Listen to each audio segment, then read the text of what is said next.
Polisi berhasil menangkap 3 pelaku pengeroyokan yang menewaskan mahasiswa Arjuna Tamaraya, 21, di Masjid Agung Sibolga pada Jumat, 31 Oktober 2025, dini hari. Ketiga pelaku yang diamankan berinisial ZP alias A, 57, HB alias K, 46, dan SS alias J, 40, diduga melakukan kekerasan hingga korban meninggal dunia. Dari hasil penyelidikan dan rekaman CCTV, korban yang merupakan musafir semula ingin beristirahat di dalam masjid. Salah satu pelaku lalu menegur korban, kemudian bersama rekan-rekannya melakukan penganiayaan hingga Arjuna mengalami luka berat di bagian kepala.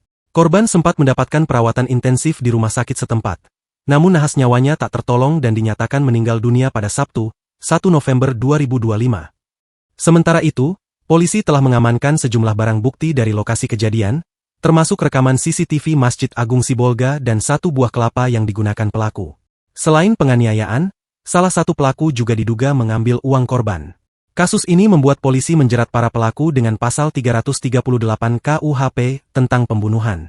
Pelaku SS dikenakan tambahan pasal 365 ayat 3 KUHP tentang pencurian dengan kekerasan yang mengakibatkan kematian. Penangkapan ini dilakukan dalam waktu kurang dari 24 jam sejak kejadian.